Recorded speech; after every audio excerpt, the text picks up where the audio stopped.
Salut, c'est Jean, on se retrouve aujourd'hui pour une nouvelle vidéo déballage. Donc encore un produit qui nous a été envoyé par la boutique Trading Shenzhen, c'est le Vivo IQ Pro 5G. Voilà, même si on n'est pas encore compatible 5G, bon, ils nous ont envoyé ce modèle-là, donc ce sera impossible pour nous de tester ce réseau-là pour l'instant. Le modèle, c'est le 8256, donc téléphone qui est aussi sur le Qualcomm, le Snap 855 Plus, hein, qui propose aussi un écran de 6,41 pouces en AMOLED. On va voir ce que ça donne. Donc ici, on y retrouve directement le téléphone. Hop là, on va le sortir de là. Et là, qu'est-ce qu'il marque là? Ah, c'est joli ça. Monster Inside. Très jolie boîte après, hein, avec l'effet carbone comme ça.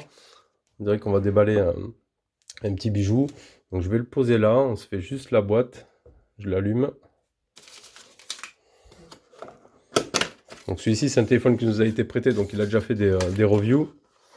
Ici, on y retrouve une grosse pochette avec marqué IQ. Donc on y retrouve le câble USB type C, une coque silicone, avec ici on laissera passer le design. Alors est-ce qu'il y a une LED à l'extérieur? Il faudra voir, comme sur le premier Vivo IQ. Un gros chargeur également, hein, c'est du 44 watts, du super flash charge, hein, 4500 mAh de batterie. C'est juste énorme, hein, franchement. Juste énorme, énorme. Et là, des écouteurs IQ. Donc on a tout ce qu'il faut, on a de quoi le protéger et tout. Un peu de notice, extracteur carte SIM, etc. Donc là, il y a tout ce qu'il faut pour la première mise en route. Bah, la boîte, elle est assez sympa, hein, franchement. Très jolie. Allez, on se regarde le téléphone. Le téléphone, donc en façade, 6,41 pouces. Voilà, écran goutte d'eau. Un écran en forme de goutte. Et puis, on peut me permettre la mise au point. On voit ici le haut-parleur. Sur le bas, on y retrouve, hop, ici le type C, tiroir SIM, haut-parleur. Ici, un bouton sur la gauche. Ici, donc on verra à quoi il nous sert. Ici, on a le bouton power. Alors ici, j'ai l'impression qu'on a... Pas me faire la mise au point ici. Ici, j'ai l'impression qu'on aura des touches tactiles peut-être. Pour le mode jeu, je sais pas, à voir. Le bouton power, lui, qui est rouge. Volume plus moins. On conserve le jack 3.5, micro d'ambiance. Allez, on va le mettre. On va commencer la config en français. Là, il a été remis d'usine, celui-ci. Ignorer le réseau. Suivant. Ignorer.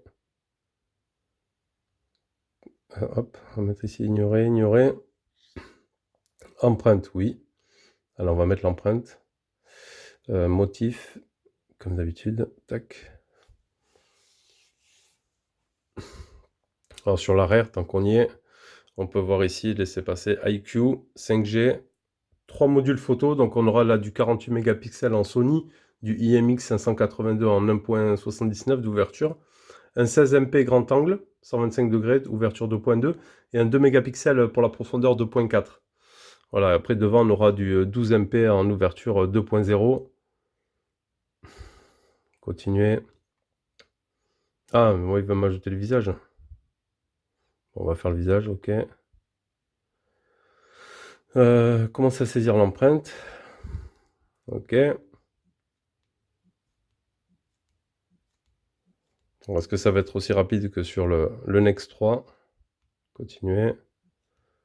Les bords. Ok. Définir la phase d'activation. Ignorer. Suivant. On s'en fout. Ignorer les imports. Utiliser maintenant. On va se faire le premier. Bon, c'est rapide aussi, hein. C'est méga rapide aussi. Voilà, rien à dire. Commencer l'apprentissage. Ah, il y aura les boutons retour ici. Retour à l'interface suivante. Ici, ça va être pour le centre de contrôle. Et ici, pour revenir, afficher les applis, on reste appuyé.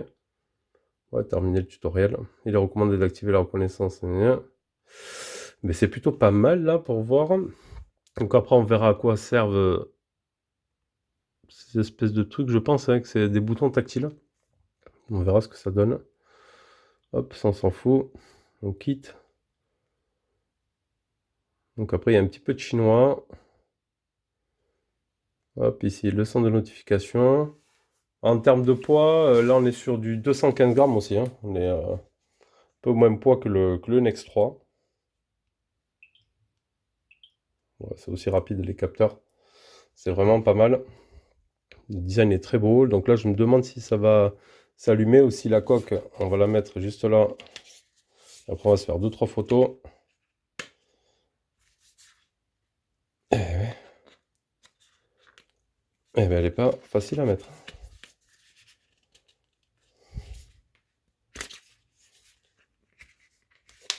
Vraiment.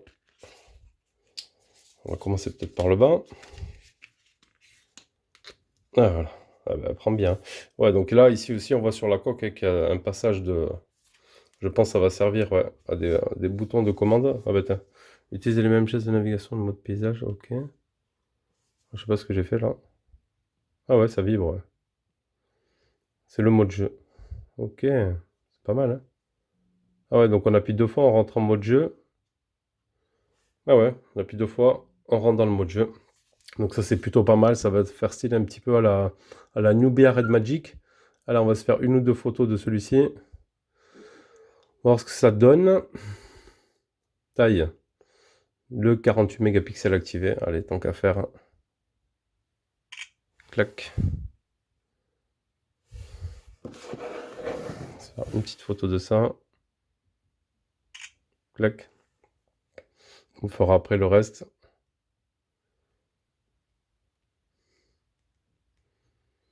Donc dans un premier temps, ça a l'air propre. Du moins pas mal amétrique, hein, on voit qu'il y a de la poussière dessus. Mais ça a l'air plutôt pas mal. Donc on verra ça après lors du test. Très beau téléphone en tout cas. On verra si là on a le petit effet, hop, le petit effet d'allumage ou pas. Ça pourrait être sympa. On verra ce que ça donne. Barre d'état, notification, aperçu, affichage, pourcentage de la batterie, etc. Bon, on verra tout ça après lors du test. Voilà, c'était juste le déballage et prise en main de ce Vivo IQ Pro 5G. Et moi, je vous dis à bientôt pour une prochaine vidéo. Tchuss.